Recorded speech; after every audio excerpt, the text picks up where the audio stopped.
Bapak, Ibu, Saudara-saudari, adik-adik yang dikasihi dan yang diberkati Tuhan, kita kembali bersyukur di hari Minggu ini, sekalipun lewat online, namun kita percaya pertolongan Tuhan hadir, supaya kita semakin mengakui kemahakuasaan Tuhan di sepanjang langkah hidup kita.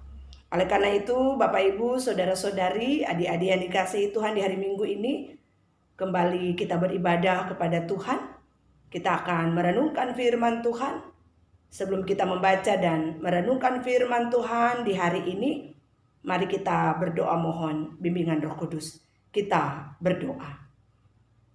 Bapa yang baik, Tuhan Yesus Kristus Juru Selamat kami. Sungguh ya Tuhan, kami bersyukur karena Tuhan yang melayakkan kami ada di hari baru. Terima kasih untuk nafas hidup. Terima kasih untuk berkat sukacita kesehatan yang masih Tuhan percayakan bagi kami. Di hari Minggu ini, kembali kami akan merenungkan firman. Dengan penuh kerendahan hati kami mohon kepadamu Tuhan. Karuniakanlah kami Roh Kudus-Mu, supaya kami dimampukan untuk mengerti firman yang akan kami baca dan renungkan di pagi ini. Bersabdalah ya Tuhan. Hanya di dalam nama Tuhan Yesus kami berdoa. Amin. Bapak, Ibu, Saudara-saudari, adik-adik yang dikasihi Tuhan, bacaan Alkitab kita di hari Minggu ini terambil dari kitab Ibrani pasal 1 ayat 1 sampai ayatnya yang keempat. Firman Tuhan berkata demikian. Setelah pada zaman dahulu Allah berulang kali dan dalam pelbagai cara berbicara kepada nenek moyang kita dengan perantaraan nabi-nabi. Maka pada zaman akhir ini, Ia telah berbicara kepada kita dengan perantaraan anaknya yang telah Ia tetapkan sebagai yang berhak menerima segala yang ada. Oleh Dia, Allah telah menjadikan alam semesta.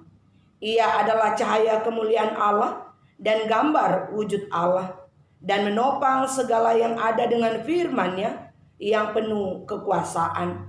Dan setelah Ia selesai mengadakan penyucian dosa, Ia duduk di sebelah kanan yang maha besar di tempat yang tinggi, jauh lebih tinggi daripada malaikat-malaikat, sama seperti nama yang dikaruniakan kepadanya, jauh lebih indah daripada nama mereka.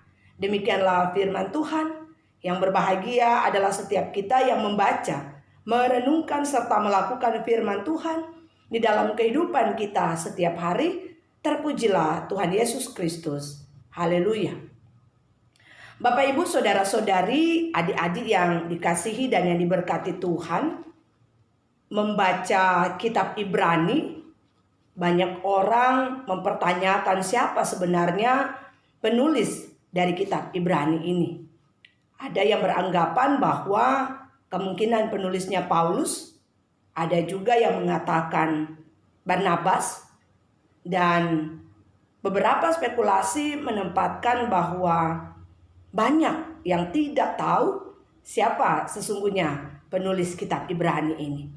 Namun mengutip apa yang dikatakan oleh Tertullianus yang merupakan seorang bapak gereja, ia berkata, mari kita dengan rendah hati dan terus terang mengakui bahwa kita tidak mengetahui siapa penulis surat Ibrani.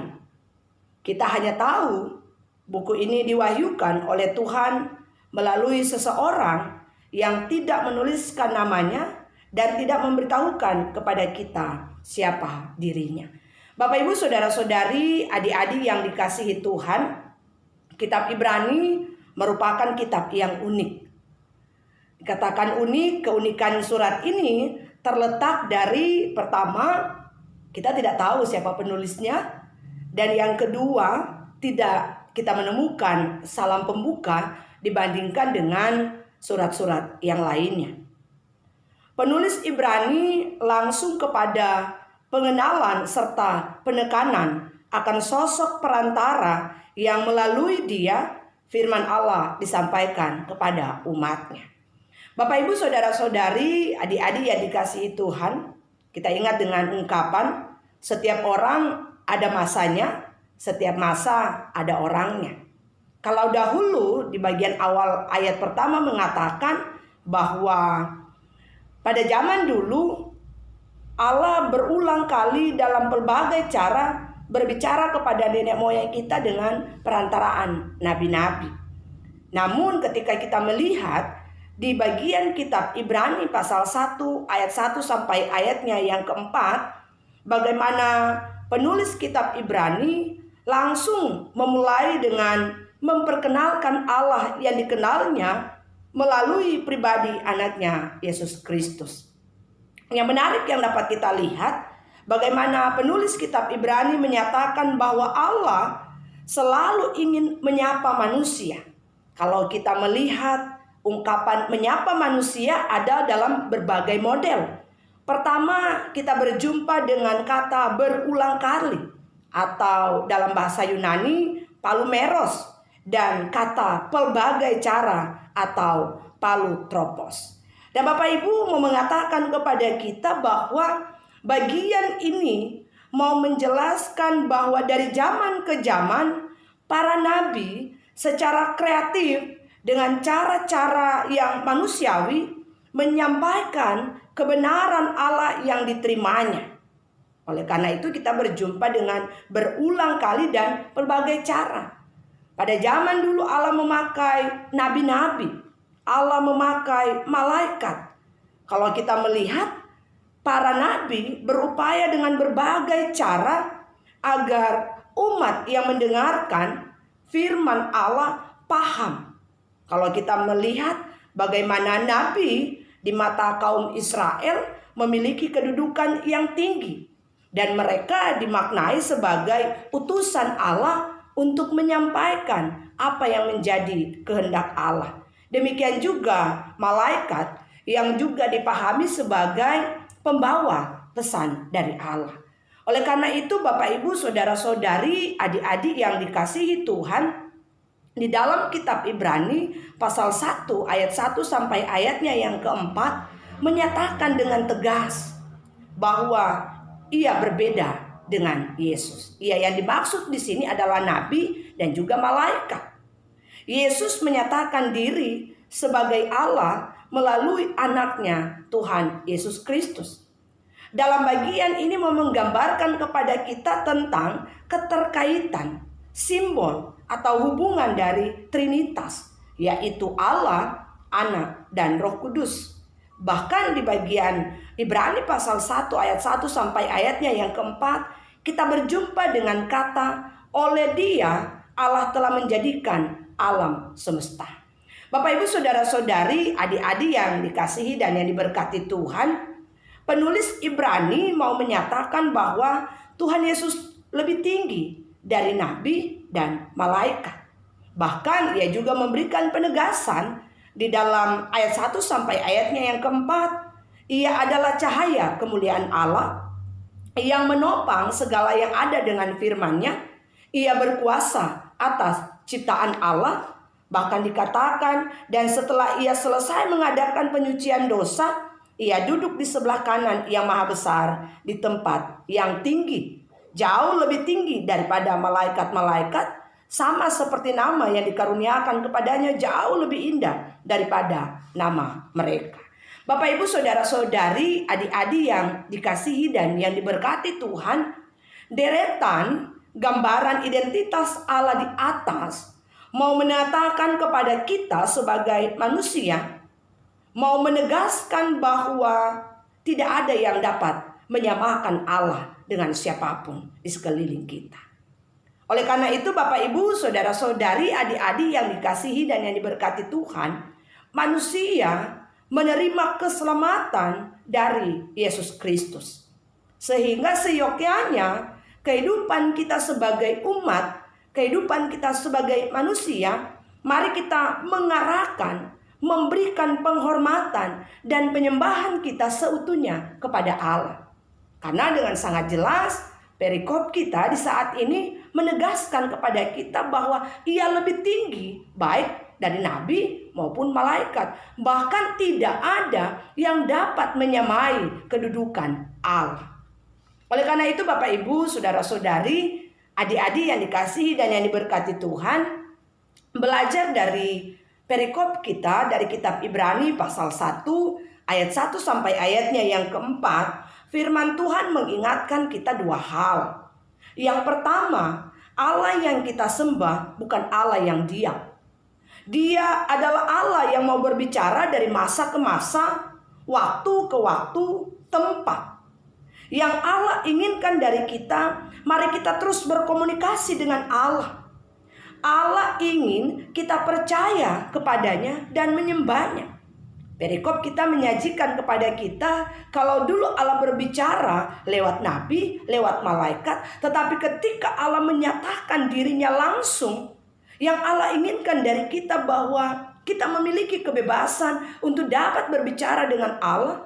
Kita memiliki ruang untuk bagaimana kita berkomunikasi dengan Allah, menyampaikan segala apa yang kita rasakan, yang kita alami, yang kita yakini dan kita imani di dalam perjalanan kehidupan kita. Oleh karena itu Bapak Ibu Saudara-saudari, adik-adik yang dikasihi dan yang diberkati oleh Tuhan Yesus Kristus. Ketika kita mengenal Allah, kita ingin untuk dekat dengan Allah. Firman Tuhan di pagi hari ini mengarahkan kepada kita, berbicaralah kepada Allah lewat doa dan juga pengenalan akan firman Tuhan yang sungguh-sungguh dan setia, sehingga pada akhirnya itu akan membawa kita untuk semakin mengenal Allah, membawa kita untuk dapat terus mengalami perjumpaan dengan Allah lewat pemeliharaannya. Oleh karena itu Bapak Ibu Saudara-saudari yang dikasihi dan yang diberkati Tuhan, pengenalan akan Allah yang sungguh, pengenalan akan Allah yang intens membawa kita untuk semakin rindu mendekatkan diri kita hanya kepada Allah. Karena Allah yang kita imani, Allah yang kita sembah bukan Allah yang diam. Dia mau berbicara kepada kita lewat setiap kehidupan kita, bahkan lewat setiap pergumulan kita, supaya kita mau datang mengakui kemahakuasaan Allah yang tidak pernah terbatas di dalam kehidupan kita. Bagian yang kedua lewat perikop kita di saat ini mau mengatakan kepada kita bahwa Allah yang kita sembah adalah Allah yang lebih tinggi dari apapun. Bapak Ibu Saudara-saudari, perikop kita pada bagian yang kedua ini mau menegaskan kepada kita bahwa kemuliaan Yesus tidak tertandingi oleh apapun. Jadi, kalau di sepanjang kehidupan kita, kita masih merasa bahwa kita lebih dari orang lain, kita lebih hebat dari apapun, mari kita melihat bahwa ternyata yang dirindukan Allah dalam hidup kita adalah mari kita mengakui kemahakuasaan Allah yang tidak terbatas di dalam kehidupan kita. Allah memanggil kita sebagai umatnya untuk dapat mengakui kemahakuasaan Allah dalam kehidupan kita. Otoritas Allah atas hidup saya dan saudara-saudara membawa kita pada pengakuan bahwa Allah di atas segala-galanya. Oleh karena itu, kalau kita mengakui bahwa Allah di atas segala-galanya, marilah dengan penuh kerendahan hati kita mau datang mengakui kemahakuasaan Allah di sepanjang perjalanan kehidupan kita. Pergumulan kita tidak dapat memisahkan kita dari kasih Allah. Segala apapun yang kita alami dalam kehidupan kita, bahkan masalah kehidupan sekalipun, tidak akan membuat kita menyerah untuk meragukan kebaikan dan pertolongan Tuhan. Tetapi mari, lewat perikop kita di hari Minggu ini, mau mengarahkan kita bahwa di balik pergumulan, bahkan masalah kehidupan sekalipun, tidak kemudian membawa kita meragukan kemahakuasaan Allah. Tetapi pergumulan, masalah kehidupan, seyogyanya membawa kita untuk mari semakin taat, melakukan apa yang menjadi kehendak Allah. Mari kita dengan penuh ketekunan mengakui kemahakuasaan Allah di sepanjang perjalanan kehidupan kita. Sehingga pada akhirnya, lewat setiap pergumulan, masalah kehidupan yang Allah izinkan terjadi dalam kehidupan kita, kita hanya mampu berkata bahwa sungguh Allah itu adalah Allah yang maha kuasa, Allah yang berkuasa atas kehidupan kita, Allah yang berkuasa atas pergumulan kita. Sehingga pada akhirnya yang kita andalkan dalam kehidupan kita hanya kemahakuasaan Allah. Mari dengan penuh kerendahan hati Kita mau datang mengakui di hadapan Allah, hanya Allah satu-satunya juru selamat bagi kehidupan kita. Selamat hari Minggu, selamat menjalani aktivitas di sepanjang minggu ini di dalam penyertaan, pertolongan dan kemahkuasaan Allah. Tuhan Yesus memberkati kita semua. Amin.